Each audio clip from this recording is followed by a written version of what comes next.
여러분, 제가 지난 2주간에 걸쳐서 부활의 그 역사적인 확정과 그리고 또 그 부활이 우리 성도들의 삶에 갖는 의미를 말씀하였습니다. 오늘은 성령 강림 주일을 맞이하고 또 우리 교회의 입당 3주년을 맞이하면서 성령을 받는다는 것이 어떤 것인지 늘 들어왔지만 성령을 받는 것이 어떤 것인지 그 일을 깨닫는 것에 우리의 마음을 모아서 가도록 하겠습니다. 그리고 오늘 이제 말씀에 들어서면 바로 너희가 신령한 것을 모르기를 원치 않는다, 알지 못하기를 원치 않는다라는 말씀이 나오면서 신령한 것에 관한 이야기를 하는데 오늘 그 말씀을 먼저 하면서 말씀 가운데로 들어가려고 합니다. 여러분, 이제 성경을 한번 찾아보십시오. 사사기 6장 36절 이하를 읽으면 아주 재미있는 사건이 하나 기록되어 있습니다. 하나님께서 미디안 아말렉 연합군으로부터 이스라엘을 구원하기 위하여서 기드온을 불렀습니다. 근데 기드온은 자기 손을 통하여서 자기의 능력을 뭔가 자기 능력을 통하여서 하나님께서 민족을 구원하신다고 하니까 그 말이 너무 엄청나서 믿을 수 없고 또 자신도 없었습니다. 그래서 자신을 찾아온 하나님의 사자에게 내기 같은 것을 걸었습니다. 여기에 양털 한 뭉치가 있는데 내일 아침에 일어나서 양털만 이슬에 젖어 있고 주변 땅이 말라 있다면 하나님께서 저와 함께 하실 줄 알고 제가 이 일을 하겠습니다. 그 말을 따르겠습니다. 그랬습니다. 다음날 아침에 그 양털에서 나온 물이 그릇에 가득했다고 성경은 적고 있습니다. 그러자 기드온이 사자에게 다시 말했습니다.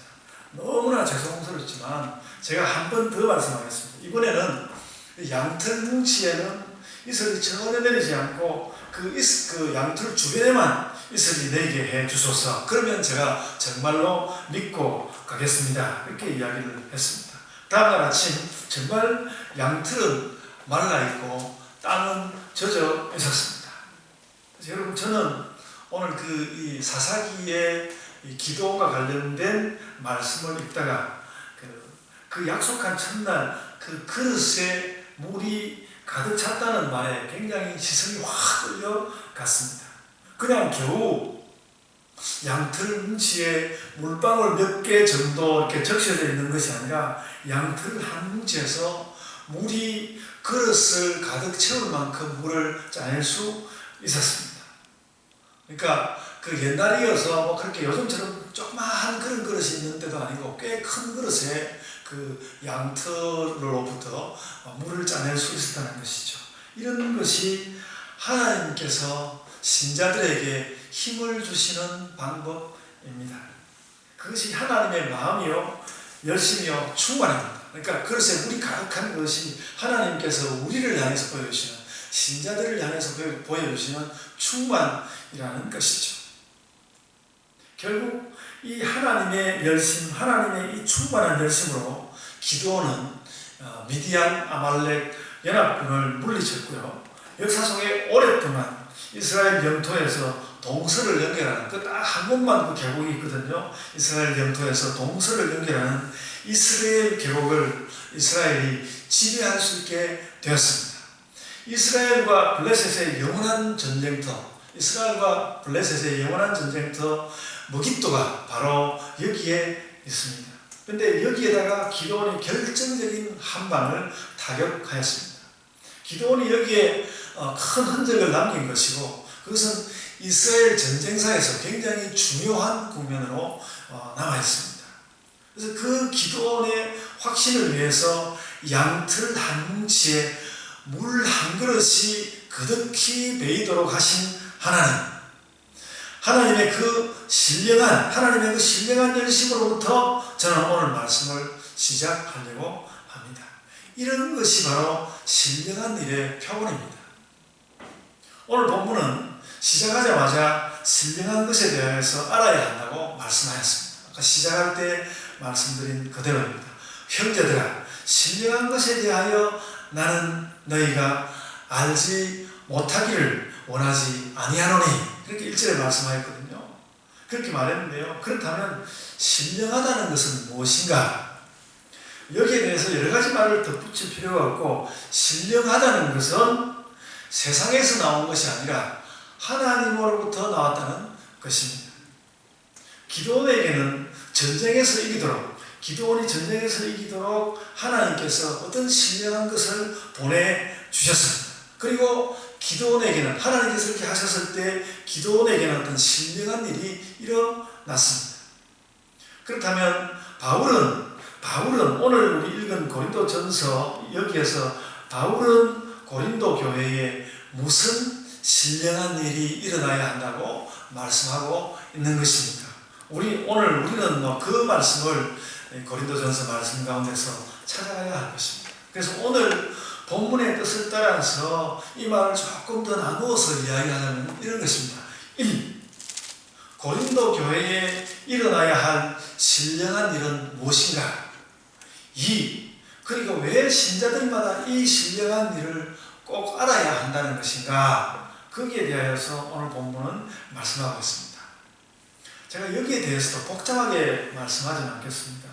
여기서 말하는 신령한 일이 무엇인지 그 신령한 일이 무엇인지 계속 파고들면 그것이 꽤 복잡해질 수도 있지만, 그래도 일단은 그 신령한 일은 무엇인가 하면 성령에 대하여 아는 것입니다. 오늘 이 고린도전서 12장에서 말하는 신령한 일은 성령에 대하여 아는 것입니다. 오늘 본문을 읽어오면 금방 알 수 있습니다. 신령한 것을 알아야 한다는 말을 1절과 2절에서 말한 다음에 그 3절로부터 11절까지, 그리고 11절을 넘어서 그 뒤에 가는 모든 그 12장의 대부분의 내용들이 성령에 대하여 말씀하고 있습니다. 그래서 여기 말하는 신령한 것은 바로 성령에 대한 말씀입니다. 근데 이때 고린도 사람들이 온갖 고린도는 그리스 땅이 아니겠습니까? 이 그리스 땅인데, 이 고린도 사람들이 온갖 자기들의 습관적인 신비들을 신령하다고 하면서 성령에 대한 관심을 별로 기울이지 않았고요. 그와 함께 예수 그리스도로부터도 좀 멀어지고 그랬습니다. 그런 상황이 고린도 교회에 있었습니다. 그래서는 안 된다는 의미가 오늘 이 본문에는 들어있는 것이죠. 그래서 오늘 본문은 성령이 신령한 것이지 다른 것은 신령한 것이 아니다 라는 말씀을 하고 있는 것이죠. 그러므로 여러분, 우리도 오늘 성령 강림주의를 맞이하면서 당연히 성령에 대하여서 관심을 가져야 합니다. 관심을 가져야 한다는 말처럼 밋밋한 말도 없는데, 어떻게 보면요, 좀 다시 한번 가슴이 철렁하면서 맞아, 내가 성령에 대해서 알고 깨닫고 성령을 받아야지 하는 그런 좀 깜짝 놀란 마음을 좀 가지고 오늘 말씀 가운데로 들어가야 할 것입니다. 1절에 바울이 이렇게 말씀했습니다. 너희가 알지 못하기를 원하지 아니하노니. 그러니까 성령에 대해서도 우리가 알지 못하기를 원하지 아니하노니, 바울이 우리에게 말하고 있고 우리도 그 말을 받아서 맞아, 내가 알지 못하면 아니 되겠다라는 그런 말을 가슴 철렁하면서 받아야 하겠다는 것이죠. 그래서 성령에 대해서 알아야 하고 또 바로 알아야 하겠다. 여러분, 옛날 구약의 선지자 호세아는 이렇게 호세아 6장에서 호세아가 이렇게 말했습니다. 우리가 여호와를 알자, 힘써 여호와를 알자, 그렇게 말씀을 하였는데, 오늘 바울은 우리가 이제 신령한 지식으로서 성령을 알자, 그 말을 하고 있습니다. 그리스도를 아는 것도 물론이지만 성경은 늘 하나님을 힘써 하나님을 알자, 힘써 성령님을 알자, 힘써 그리스도를 알자, 이런 말씀을 늘 하고 있는 것이죠. 우리가 호세아의 시대처럼 하나님을 알고 본문 말씀처럼 성령을 알아야 하는데, 오늘 우리는 특별히 성령님을 아는 일에 힘을 기울여 보아야 하겠다 하는 것이죠. 그래서 이렇게 첫째는 아까 제가 두 가지로 나눠서 말합니다. 첫째는 신령한 것에 대해서 알아야 하는데, 그것은 성령을 알아야 한다는 말이다. 그리고 둘째로 이 신령한 일을 모르게 되면 어떤 일이 일어날까? 이 신령한 일, 성령을 알아야 하는 이 일을 모르게 되면 어떤 일이 일어나는가? 2절에서 그 말씀에 그 일에 대해서 말씀하고 있습니다. 2절을 한번 찾아서 보시면요. 2절에 이렇게 말씀하고 있습니다. 너희도 알거니와 너희가 이방인으로 있을 때에 말 못하는 우상에게로 끄는 그대로 끌려갔느니라. 그렇게 말씀하지 않습니까? 그러니까 성령을 모르게 되면 우상에게 끌려간다는 것입니다. 이 신령한 일, 성령을 아는 이 일에 우리가 열심히 하지 않으면 우상에게로 끌려간다는 것입니다. 성령을 아는 신령한 지식이 없으면 우상에게로 끌려간다. 여러분, 요즘 우리 한국 교회에 몇 주간에 걸쳐서 정말 말할 수 없이 부끄러운 일이 하나 보도되었습니다.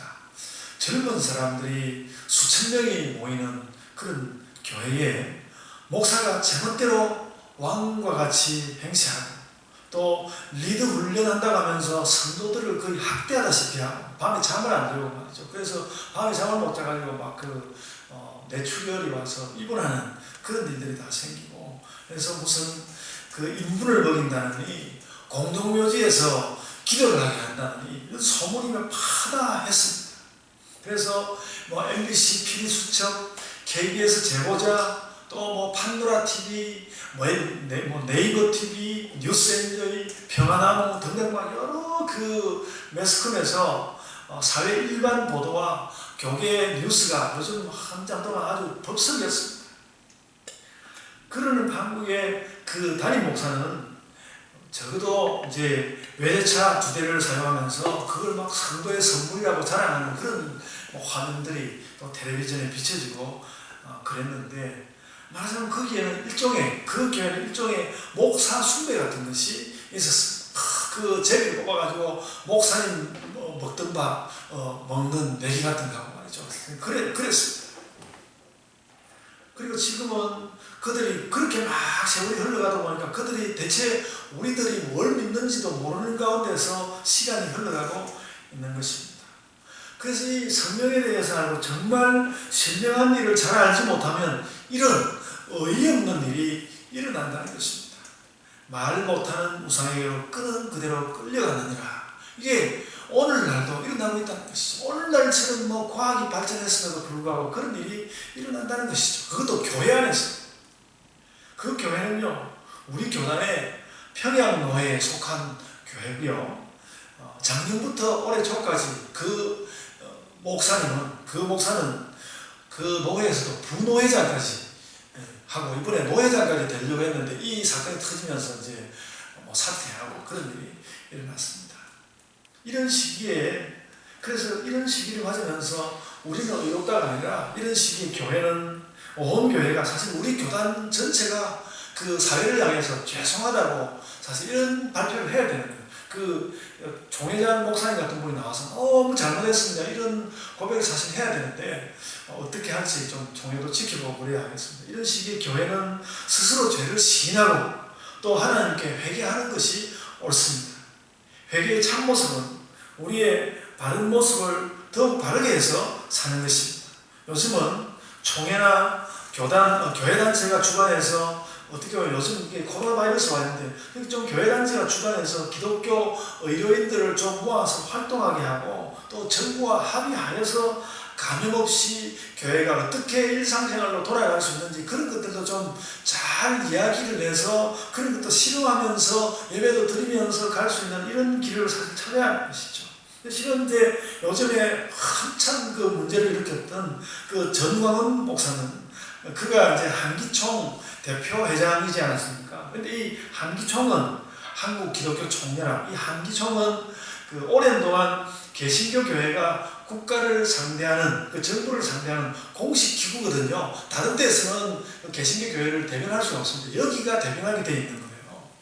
그래서 다시 이제 이런 교회단체, 그래서 그 한기총이 왜 이렇게 됐나? 그 역사를 따져보면요. 대형 교단들이 한기총을 세워가지고 내내 세력을 과시하면서 이렇게 하고 있었는데 하다가 보니까 자기들 뜻대로 잘 되지 않으니까 요즘은 그 대형 교단들이 다 나몰라라 하고 이 국가를 상대하는, 정부를 상대하는 그 중요한 교회 기관을 삼류정치를 하는 거의 군소교단 중심의 기관을 만들어버리고 만 겁니다. 이것도 큰 교단들이 굉장히 회개해야 하는 이런 문제가 된 것입니다. 그래서 이 엄중한 시대에 개신교 교회가 어찌 보면 신천지 집단하고 비교할 수는 없지만은 뭔가 좀 어수룩한 집단처럼 별로 그들보다 나은 것이 없는 이런 모습이 되어버렸습니다. 그런 와중에 저는 이제 정부가 교회의 예배를 너무 소홀히 여기는 것 같은 그런 것에 충격을 받고 약간은 정부의 뜻을 거스르면서 우리 교회는 이제 꾸준히 예배를 드렸는데 우리의 그런 조금 진지했던 노력도 별로 무색하게 되어버린 것 같습니다. 여러분, 그래서 꼭 무슨 이상한 우상을 섬기는 것이 아니더라도 하나님에 대한 또 성령님에 대한 신령한 지식이 약해지면 순식간에 우상 숭배의 마음에 사로잡히는 것입니다. 우리 현재 기독교인들로 잘 살아가고 있는 사람들도요, 이 신령한 지식에 대해서 희미하고 그러면 순식간에 그런 일이 일어난다는 것이죠.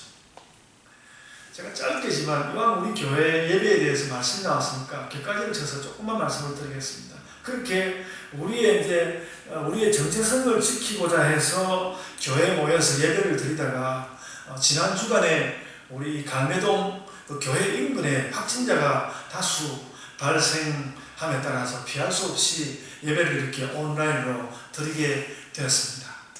오늘은 지금 5명이 나와서 이렇게 예배를 드리고 있고 온라인으로 예배하고 있는데요. 그렇습니다. 그런 형편을 말씀드리고요. 제 본론으로 돌아가서 교회는 최선을 다해서 하나님을 경배하고 하나님 뜻을 지켜야 하는데 지금 우리 한국의 개신교 교회가 여러 가지 면에서 최선을 다하지 못한 것이 여기저기서 너무 많이 드러나는 거예요. 그러니까 총회장 이런 분들이 이거 회개하는 모습을 그리고 사회를 향해서 우리가 잘못했다는 것을 고백해야 되는 부분이 강하게 저는 있다고 생각합니다. 그래서 설교 준비를 하면서 저도 그런 걸 잘 생각하지 않고 있었는데 오늘 그 성경 말씀에서 신령한 것을 알지 못하기를 원치 않는다 그 말씀을 접하면서 제가 가슴이 철렁하는 것을 오늘 가슴 철렁한다는 말을 자꾸 하는데 가슴이 철렁하는 것을 느꼈습니다. 우리가 이래서는 안 되는데 우리가 이게 아닌데 그런 생각 들었습니다. 이런 모습이 바로 이런 모습이 우상 숭배를 닮은 모습이기 때문에 교회는 회개하고 더 바른 모습이 되기 위해서 사실 노력해야 합니다. 지금은 어려운 시대이고 교회가 그러니까 무엇이 됐는지 모르겠지만 교회가 최선을 다해야 하는 시대에 지금 와 있습니다. 제 친구 목사님은요,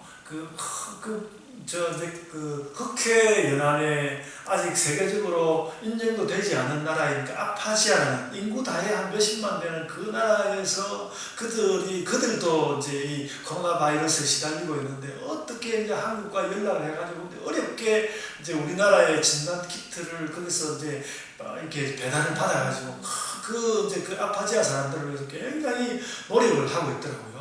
너무 그런 앞에서 부끄러움을 느끼고 그랬는데 어쨌든 우리가 할 수 있는 한도 안에서 이런 일들을 하기 위해서 노력해야 합니다. 제가 이미도 말씀을 드렸지만 오늘 우리 입당 3주년 예배를 잘 드리고 그래서 헌금 조금을 전에도 말씀드렸지만 유엔 난민 기구 보내는 이 일은 꼭 잊지 말고 해야 되겠다라는 생각을 하고 있습니다. 여러분들도 또 이렇게 멀리 있게 돼서 헌금하기도 어렵고 그러는데 헌금하는 일을 잘 할 수 있도록 그런 것들도 우리가 대비하고 예비하고 그래야 할 거라고 생각합니다. 여러분, 우리는 신령한 것을 알아야 하고 헛된 것에 빠지지 말아야 합니다. 그 신령한 것의 핵심으로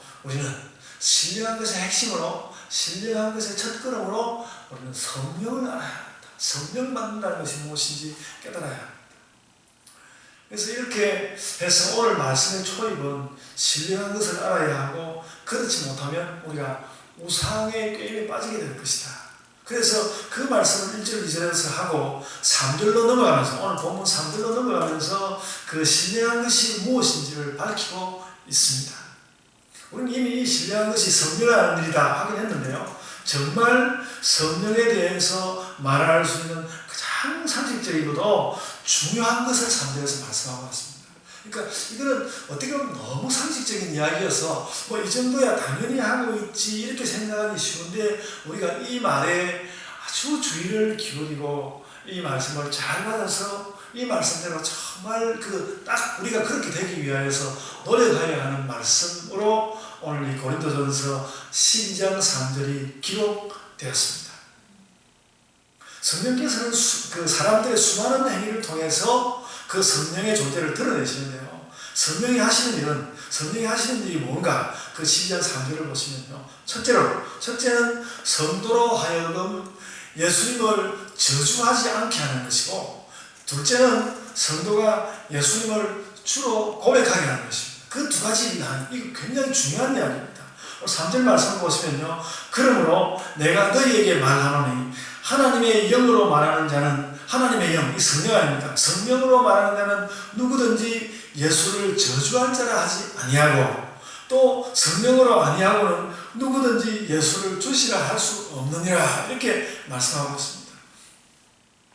이렇게 바울 사도가 이렇게 말하는 것은 고린도 교회에 어떤 그 배경이 있는 것 같습니다. 모든 그 성경 해설하는 자들이 어떤 배경이 있다고 말하고 있죠. 고린도 교회에서 아까도 말씀드린 대로 이상한 신비주의자들이 일어나면서 예수님이 없더라도 어떤 신적인 것, 신령한 것에 접할 수 있다는 생각들을 고린도 교회가 많이 했던 것 같습니다. 그래서 예수님을 멀리 할 뿐만 아니라 어떤 자들은 예수님을 저주한다 할 만큼 예수님을 떠나고 오히려 예수님을 적수로 삼는 그런 사람들도 생겨났다고 보는 것이죠. 바울은 지금 그런 사람들에게 경고를 보내기도 하면서 성령에 대하여서는 그렇게 해서는 안 된다는 경고를 보내면서 너희의 마음 가운데 확고히 해야 되는 것이 있는데, 성령님이 오시는 것이 무엇인지 그걸 깨달아야 한다. 성령님에 대해서 알아야 한다. 성령이 내 안에 계신 것을 우리가 어떻게 알 수 있는가, 거기에 대해서 바울이 말하고자 하는 것입니다. 그래서 성령님이 내 안에 계신 것을 어떻게 알 수 있는가? 첫째, 예수님을 내가 저주할 자라고 말하지 않는다. 그리고 성령님이 내 안에 계신 것을 어떻게 알 수 있는가? 둘째, 성령이 내 안에 계시면 예수님을 주님이라고 부른다. 그렇다는 것이죠. 그래서 제가 오늘 진단 키트 이야기한 참에 그렇습니다. 우리가 성령을 받았는지 안 받았는지 그것을 확인하는 진단 키트가 있는데, 첫째로 예수님을 저주할 자라고 말하지 않는다. 둘째로 성령이 내 안에 계시면 예수님을 주님이라 부른다라는 것이죠. 그래서 그 일은 그렇게 어렵지 않아 보이는 일이지만은 우리의 마음과 늘 내 안에 성령이 계신 것을 무엇으로 확인해야 되는가 하면, 예수님에 대해서 뭔가 나쁜 말을 하지 않는 것이, 예수님에 대해서 뭔가는 절대로 우리가 그럴 리 없지만 절대 나쁜 말을 하지 않는 것이고, 그리고 예수님을 나의 주님으로 받아들이는 그 마음이 확고하다. 그러면 성령께서 내 안에 계시다는 것입니다. 성령께서 내 안에 내주하신다는 것입니다. 안에 계신다, 내주하신다, 그렇게 말합니다.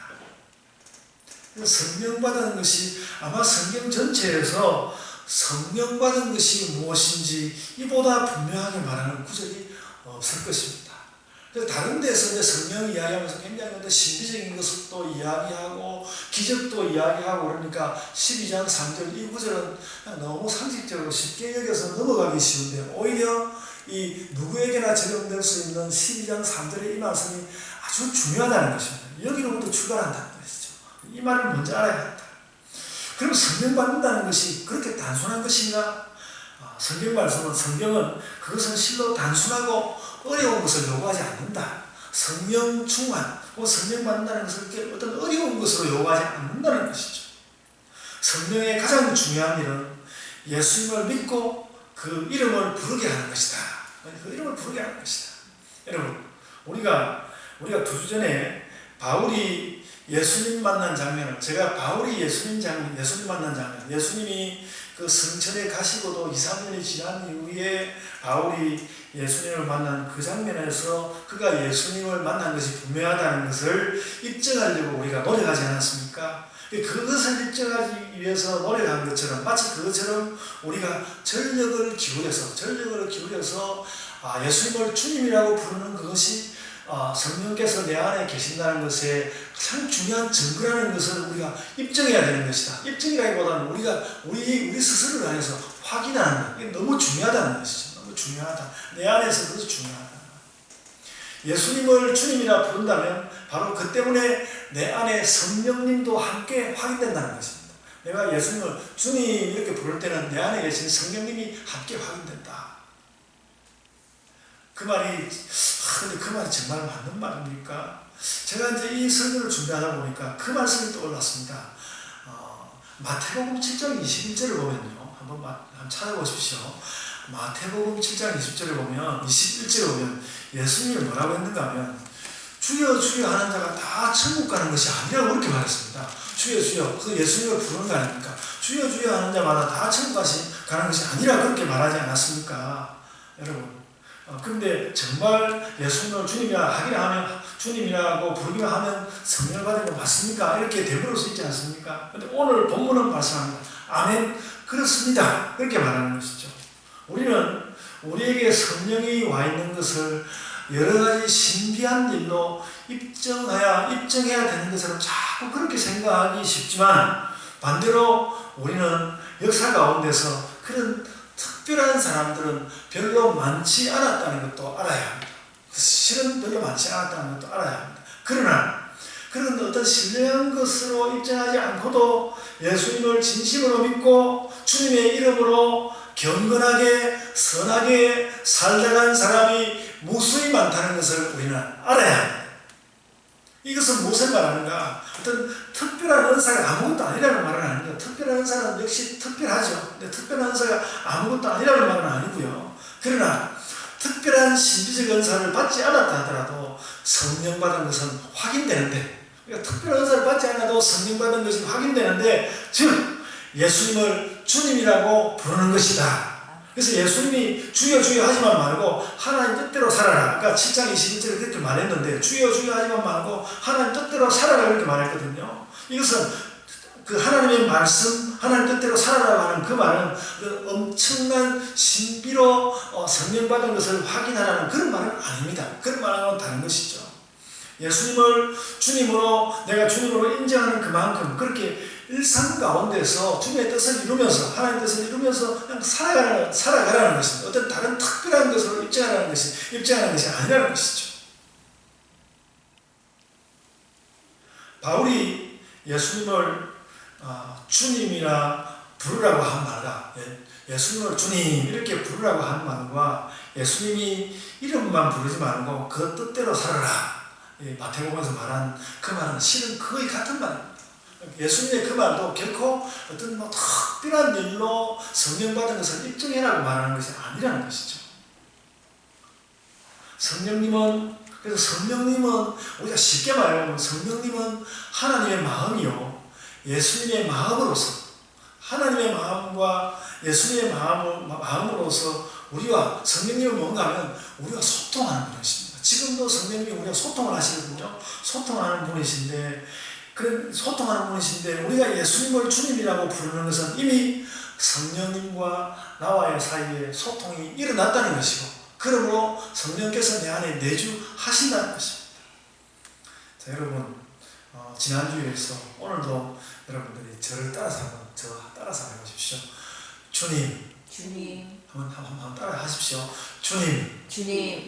이렇게 주님 이렇게 부르는 여러분은 이미 성령이 그 안에 들어와 계신 것입니다. 아멘. 주님하고 부르는 것만으로도 우리는 성령님의 역사 가운데 있다. 성령 충만 가운데 있다. 하나님 한번 주셨다면, 아까 우리 그 물그릇에 대한 물이 나왔다 하면 막 물그릇을 꽉 채워버리듯이 성령님 오셨다 하면 그 자체가 충만이거든요. 오신 거하고 충만이 다르다고 생각할 이유가 없는 것입니다. 오셨다 하면 꽉 채우시는 분이 하나님이시기 때문에 성령께서 그렇게 하시는 것이다. 여러분, 우리가 공기의 존재를 모르면서도 공기로 호흡하지 않습니까? 공기의 존재를 모르면서도 공기로 호흡하지 않습니까? 성령님은 우리에게 그렇게 가까이 들어와 계십니다. 우리의 영에 공기처럼 들어오셔서 우리 영이 호흡하게 하시고, 또 우리 영을 살리시며 우리로 하여금 하나님을 부르고 예수님을 부르게 하시는 거죠. 주여 주여 이렇게 말할 때마다 내 안에서 성령님의 그 성령께서 내주하실 뿐만 아니라 운동하신다는 것이죠. 그래서 여러분, 우리가 주여 하고 부를 때마다 성령님의 동행을 확인하시기 바랍니다. 이거 잘 배우지 몰랐을 때는 몰랐거든요. 여러분 사도들이 처음 성령 받았을 때 사도들이 그랬습니다. 막 이방인들도 막 그 성령을 받아가지고 막 예수님을 부르고 막 그랬어요. 그래가지고 그날 성령 받을 그때 그러니까 예루살렘에서 성령 받을 때 그 자리에 없었던 그 사람들도 성령을 받는 것인가 확실히 서지 않아서 웅성웅성하고 있었는데 제자들이 가서 그들도 성령 받은 것이라고 확인해 주었습니다. 성령님께서 누구에게나 그렇게 성령님께서 들어오셔서 성령님의 그 계심을 확인시켜 주신다는 것이죠. 바로 이것이 바울이 고린도 교회와 우리에게 확인시키고 알리려고 한 신령한 일입니다. 이 신령한 일의 기초 중의 기초거든요. 기초 중의 기초입니다. 그래서 다시 한번 말씀이지만 예수님 말씀과 합쳐서 말하자면 이렇습니다. 우리가 예수님을 주님이라고 부르고 그 뜻대로 사는 사람이면 온기처럼 들어오신 성령님께서 내 안에 내주하고 계시다. 이제 그 성령 뜻대로 살아야 하겠다. 그것을 확신하시기를 바랍니다. 아멘. 그래서 성령의 내주를 확인하기 위해서 그 외에 다른 엄청난 신비 같은 것이 요구되지는 않습니다. 물론 그런 일들을 사모하는 것은 괜찮지만 그렇게 해야만 성령님이 확인되는 것은 아니다. 그래서 오히려 성령을 받은 사람, 우리에게 중요한 것은 뭔가면 성령을 받은 사람으로 내가 잘 살아가야 하겠다. 성령 받은 사람으로 살아가야 하겠다. 그게 중요하다는 것이죠. 여러분, 제가 오늘 말씀은 여기까지만 하려고 하고요. 제가 이어서 꼭 성령 들어오신 성령이 내주하시는 그런 것인데 이어서 성령에 관해서 꼭 해야 할 말씀이 있어서 다음 주에 이 본문을 한 번 더 설교할 것입니다. 성령님 하나님 뜻대로 살아야 된다 그랬는데 성령 받은 사람으로 어떻게 살아갈까라는 그 내용을 다음 주에 말씀하려고 합니다. 우리가 신령한 일을 알기에 힘쓰지, 오늘 말씀을 요약하면 신령한 일을 알기에 힘쓰지 않으면 우상숭배가 일어난다. 이거 확실히 그렇습니다. 그러니까 우리가 뭔가 하나님을 열심히 믿지 않으면요, 우리 마음 가운데 온갖 일들이 일어나서 쓸모없는 일들이 많이 일어나는데 그것이 구체적으로 어디 딴 종교에 가서 절하고 그런 것이 아니라도 또는 허접하고 쓸데없는 일들이 너무 많이 일어나는 거예요. 그래서 우리가 신령한 일에 힘을 기울여야 합니다. 늘 신령한 일에 우리가 안테나를 세우고 있어야 하는 것입니다. 그래서 신령한 일을 알기에 힘써야 하는데 신령한 일을 알기 위해서 힘써야 하는데 그 첫걸음으로 우리는 성령을 받고 성령이 충만한 것을 확인해야 합니다. 그리고 성령을 받았고 성령을 안다는 것을 어떻게 확인하는가? 예수님을 주라고 고백하고 주님 뜻대로 사는 것에서 확인됩니다. 그래서 여러분, 우리가 바로 이 일을 하면서 살아야 하는 것입니다. 우리가 그리스도를 주로 시인하고 그의 뜻대로 살면 덩달아서 우리는 성령 충만의 삶을 사는 것입니다. 여러분, 주 예수 그리스도를 나의 구주로 시인합시다. 그리고 그의 뜻대로 살고자 매일 결심하고 그렇게 살아갑시다. 그것이 바로 성령 충만입니다. 아멘. 제가 기도하겠습니다. 아버지 하나님, 은혜의